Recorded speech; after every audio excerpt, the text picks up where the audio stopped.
So I just wanted to talk about this, but not the game. This thing. This is what? The Zelda 25th Anniversary Symphony.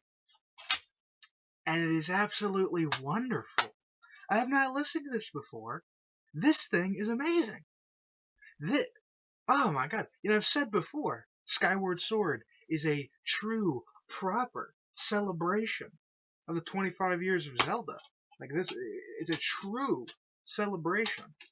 This right here, but this right here, they get it. They know what they're doing. They know everything. My God, have you listened to this? You have the Wind Waker melody, the Twilight Princess medley, I should say, not melody. My God, Wind Waker, it's like perfect. They have like every original Wind Waker song, all transitioning wonderfully. My God, yo, it's like the Hero of Winds theme. The Hero of Winds theme, which is just the Zelda main theme remixed. Excellent, excellent. They have like the Ganondorf final boss theme, which is excellent. The way they do that, beautiful. Yes, like yes, yes.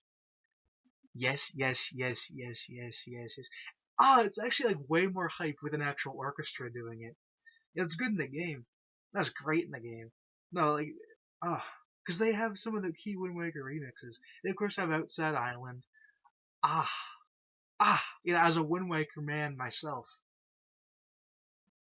yes, I was loving it. I mean, like, you have the Great Fairy theme. That was good.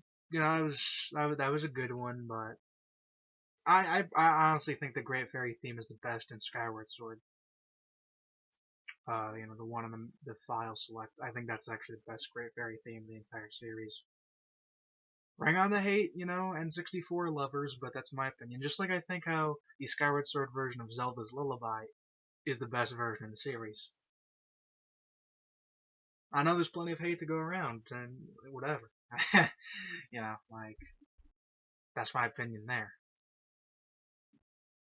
So, no, I think the Skyward Sword remixes are kingly. Just wonderful. Of course, you have the Ballad of the Goddess, which is Zelda's Lullaby backwards, and I actually think the Ballad of the Goddess, the version within Skyward Sword, is better than the orchestra version. And I thought Skyward Sword's soundtrack was orchestral anyway. Like, I thought, like, area themes mostly were synthesized, but, like, the main themes were, like, orchestra anyway. And it sounds pretty orchestral to me. I couldn't, like, tell perfectly, obviously. The credits theme is definitely orchestral, I can guarantee that. Battle of the Gods is probably, I mean, seriously. I don't think they had a Skyward Sword medley, though.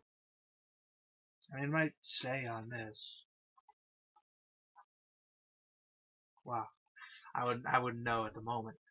But, it's like 45 minutes long, like a Kakariko Village theme remix. And it, like, mixes, like, the Link to the Past-ish and, like, the Twilight Princess kind of melody, which is great, because I love both.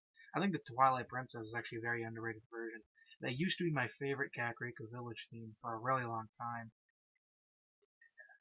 I don't know if it is still. I mean, Link to the Past is there. It might be like it's kind of close there. It's difficult to say. They had the Zelda 1 main theme, which is very nice. It was good. You had, like, the Dark World from Link to the Past. Those were good, but it's like, I think those are better. Honestly, the rock remixes that have popped up, throughout the past years, I think have been better. I just think those fit those songs more. What was interesting with the Zelda 1 theme, because, it has this hype, kind of slow, and then when it's, like, linking into it, it has the whole jingle, and then it goes into it, and I thought it was good, but personally, I don't think it gets any better than the Famicom Disc Zelda 1 title. Not just the NES version, certainly, specifically the Famicom one. Oh, the increased sound channels. Everyone tells me about how Castlevania 3 soundtrack is better. In varied degrees, I actually prefer the American version. But for that Zelda 1, the intro is just too good. The way it sounds is just so unique. Oh, I just get the exact feeling like this is the legend. This is the legend, and it gives me that feeling. It's like the NES Zelda 1. You'd think it wouldn't be as verbose, as epic as it is, but Koji Kondo is here, and in the 1980s, we're getting close to like 40 years ago. Yeah, we are. Like, ooh. But, he's there at that time making like 4 or 5 songs in the game, and ooh, they're all epic. Well, they are. It's like, you know, uh, well, that's like, let me just go off. Let me just go off. I don't need to make this specifically about this. I mean, I can. You know what? I'll make this about this, and I'll make a separate video about music. Why not? So for this, which I don't know if everyone gets this. Like, I was told this was unique. I got this. I don't know if there's like a pre-order thing or something. I don't know. Very epic, but listen to it. You have tracks on YouTube. Listen to it. It's a thing of beauty. My God, like I was like the Wind Waker one. I'm just like, it was like too good. Like I just heard that and I just paused and I just listened for 10 minutes of absolute beauty. Twilight Princess is good. I'm not like the biggest Twilight Princess guy. I like it. I like its soundtrack, but Wind Waker better soundtrack, especially for the original pieces.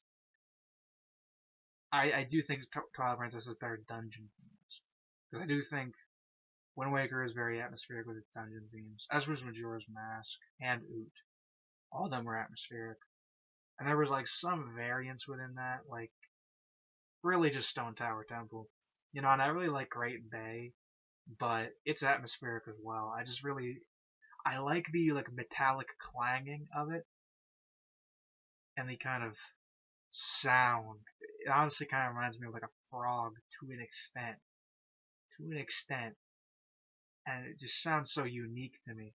Snowhead I never remember, and then you have Woodfall with the Banshee screaming.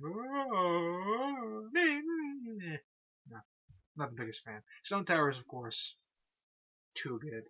Stone Tower is amazing, but Majora's Mask mostly is good for like its overworld themes. Yeah, like mainly Clock Town and Termina Field is what most people are loving. Which Termina Field is just like the main Legend of Zelda theme remixed, but it's epic, so who cares? And like that's one thing I've said about like Breath of the Wild. People would say like, well, Breath of the Wild has like an atmospheric soundtrack, but it's okay. It's a good soundtrack. And I'm saying it's like if you want to be like Zelda 1, then why not have? I was gonna say BTN, but I try not to swear. Why not have some hype killer music in the game? Why can't you have the main theme rocking as I play? In Zelda 1 it is. In Zelda 1 I'm playing and it's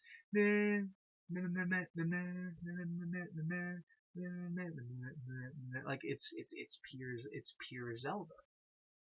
And of course, like it's Zelda 1, it's basically as apocalyptic as a scenario as we went over in the timeline. So, whatever. Zelda 1 is not brooding. Zelda 1 is not sulking. End of the world, sad times. Oh, this is the Legend of Zelda. And we're here. And it's hype. Breath of the Wild, why can you not trigger the hype, especially after Skyward Sword comes out with a legendary soundtrack? Skyward Sword has one of the best soundtracks in a Zelda game. Like I said, I love Wind Waker. If we're going to talk about variety of just high quality pieces, I think Skyward Sword is better, honestly. I just said Wind Waker I think is better than Twilight Princess. I agree with that. But like Wind Waker, what do you have? You have Outset, you have you have the Great Sea, right? Yeah, you have the Great Sea. and then the rest is like remixes. You have the Great Link to the Past Hyrule Castle remix. You have the Hero of Winds, like Zelda 1 title remix. Ganondorf's final boss is original, although it's a slight variation on Ganondorf's theme. Which Ganondorf's theme in and of itself is a variation on the Zelda 1 dungeon theme. So, I mean, I don't know. I don't know if I would say a remix of a remix of a remix, but yeah. But, I mean, that's what I could say, right? I mean, you have you have the Mulgara boss battle, so I give you that. But Skyward Sword, I mean, talking about boss battles, the Girahim boss theme, very good. Demise boss theme, quite good. I'm not as much of a fan. Very good, though. God, I'm talking about remixes, like I said, high quality remixes. Zelda's Lullaby, best of series, I've said it. What else did I say? Oh, God. Zelda's Lullaby, definitely the best.